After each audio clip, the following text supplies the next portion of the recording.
नमस्ते दोस्तों। आज हम एक ऐसे सवाल पर बात करेंगे जो हमारे जीवन के सबसे बड़े रहस्यों में से एक है। ये सवाल न केवल हमारी जिज्ञासा को बढ़ाता है, बल्कि हमारे जीवन के असली मकसद और आत्मा के सच को भी समझने में मदद करता है। सवाल है, मैं कहां से आया और मुझे कहां जाना है। ये दो सवाल सिर्फ हमारी जिंदगी के बारे में नहीं हैं, बल्कि भारतीय दर्शन, पुराणों और शास्त्रों के ज्ञान से जुड़े हैं।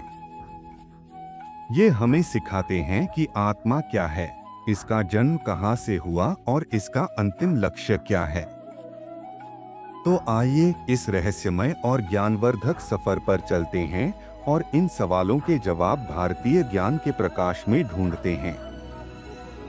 दोस्तों, सबसे पहले हम इस सवाल का जवाब जानने की कोशिश करते हैं कि मैं कहां से आया। भारतीय दर्शन कहता है कि आत्मा का जन्म केवल शरीर के जन्म से नहीं जुड़ा है। यह आत्मा की शाश्वत प्रकृति से जुड़ा है।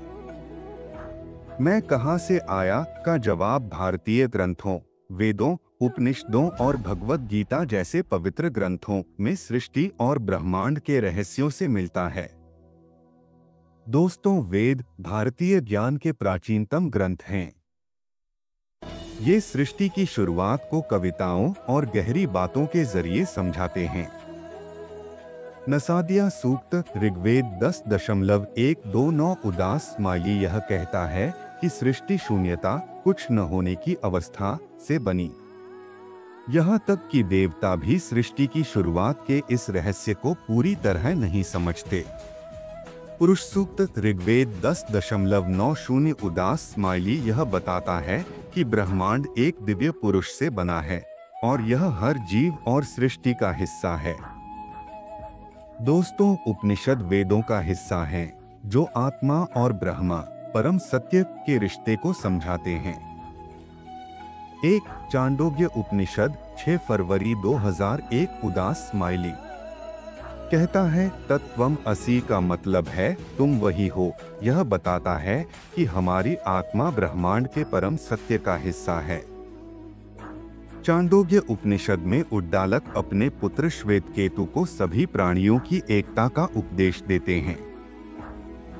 2 बृहदारण्यक उपनिषद 1 अप्रैल 2001 उदास स्माइली यह कहता है कि शुरुआत में सिर्फ आत्मा थी, उसी आत्मा से पूरा ब्रह्मांड बना और हर जीव उसी का हिस्सा है। दोस्तों, भगवद गीता में भगवान श्री कृष्ण आत्मा के बारे में गहराई से समझाते हैं। अध्याय 2 श्लोक 20 में भगवान कहते हैं, आत्मा न जन्म लेती है और न मरती है। आत्मा अमर और शाश्वत है। जब शरीर खत्म हो जाता है तो आत्मा कभी नष्ट नहीं होती। यह उपदेश यह बताता है कि आत्मा समय और शारीरिक बंधनों से परे है। आत्मा दिव्य का अंश है जो विभिन्न जीवनों में यात्रा करती है। दोस्तों, अब बात करते हैं दूसरे सवाल की, मुझे कहां जाना है, अर्थात आत्मा की यात्रा और उद्देश्य क्या है। भारतीय दर्शन कहता है कि मानव जीवन का उद्देश्य केवल भौतिक उपलब्धियों तक सीमित नहीं है, बल्कि यह आध्यात्मिक सिद्धि और जन्म मृत्यु के चक्र, संसार से मुक्ति के रूप में विस्तृत है। आत्मा का अंतिम उद्देश्य मोक्ष, मुक्ति है। मोक्ष का मतलब है जन्म मृत्यु के चक्र से बाहर निकलना और परम शांति पाना। दोस्तों, हमारा जीवन 4 मुख्य उद्देश्यों के लिए है, जो इस प्रकार है। 1 धर्म, सही काम और कर्तव्य। 2 अर्थ, धन और संसाधनों की प्राप्ति। 3 काम, इच्छाओं और सपनों को पूरा करना। 4 मोक्ष, जन्म मृत्यु के चक्र से मुक्ति। दोस्तों, भगवद गीता में मुक्ति प्राप्त करने के विभिन्न मार्गों की व्याख्या की गई है, जो इस प्रकार है। 1 ज्ञान योग, ज्ञान का मार्ग, आत्मा और ब्रह्मा को समझने का रास्ता। 2 भक्ति योग, भक्ति का मार्ग, भगवान की भक्ति और प्रेम द्वारा मुक्ति प्राप्त करना। 3 कर्म योग, कर्म का मार्ग निस्वार्थ काम करना। 4 राजयोग, ध्यान का मार्ग ध्यान और आत्मनियंत्रण द्वारा आत्मज्ञान प्राप्त करना। दोस्तों, पुराणों जैसे विष्णु पुराण और शिव पुराण में आत्मा के यात्रा की कहानियां आती हैं, जो आत्मा के मार्ग को स्पष्ट करती हैं।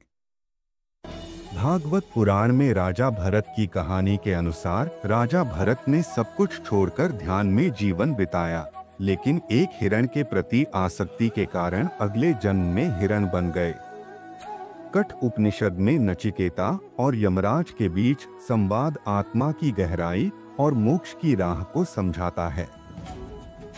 नचिकेता, एक युवा लड़का, यमराज से पूछता है, मृत्यु के बाद क्या होता है?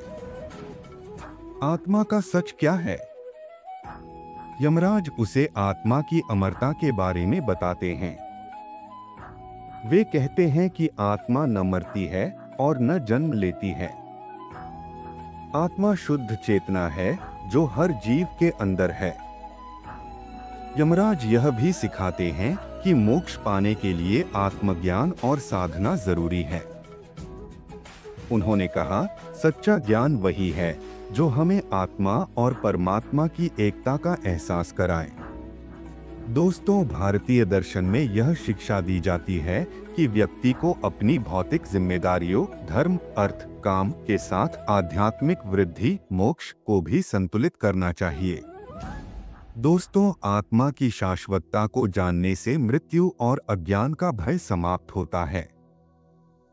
ज्ञान, भक्ति और निस्वार्थ कर्मों के माध्यम से अज्ञान को समाप्त कर सकते हैं और आंतरिक शांति प्राप्त कर सकते हैं। दोस्तों, ध्यान और योग जैसे भारतीय शास्त्रों में वर्णित हैं, आत्मज्ञान प्राप्त करने के प्रभावी साधन हैं। ये अभ्यास मानसिक शांति और आत्म साक्षात्कार के मार्गदर्शन में सहायक हैं। दोस्तों, अंत में हम इस निष्कर्ष पर पहुंचते हैं कि मैं कहां से आया यह बताता है कि आत्मा दिव्य और शाश्वत है। मुझे कहां जाना है यह दिखाता है कि आत्मा का अंतिम लक्ष्य मोक्ष है। भारतीय दर्शन हमें बताता है कि जीवन का असली उद्देश्य आत्मा की शांति और ब्रह्मांडीय सत्य से जुड़ना है। ज्ञान, भक्ति, कर्म और ध्यान के रास्तों से हम अपनी आत्मा को मुक्त कर सकते हैं और शाश्वत आनंद प्राप्त कर सकते हैं। दोस्तों, इस ज्ञान और आत्मा के रहस्यमय सफर पर हमारे साथ चलने के लिए आपका दिल से धन्यवाद। अगर इस वीडियो ने आपकी सोच को नया नजरिया दिया हो तो इसे लाइक करें और अपने दोस्तों के साथ शेयर करें।